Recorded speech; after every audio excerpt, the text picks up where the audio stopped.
The gold rush is not just a historical phenomenon, but a symbol of adventure and humanity's thirst for wealth. Since the 19th century, the discovery of new gold deposits in California, the Klondike, and Siberia triggered massive waves of prospectors willing to risk everything for fortune. For example, in the Tomsk Governorate, gold was discovered in 1829, turning the region into a hot spot of frenzy. Peasants, officials, and even priests flocked there, while towns grew on the wealth of gold industrialists, though much of that wealth ended up in taverns.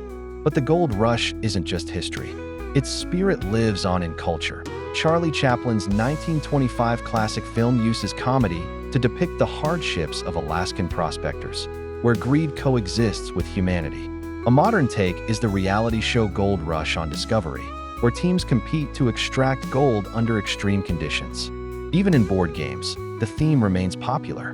For instance, Carcassonne, Gold Rush transports players to the Wild West.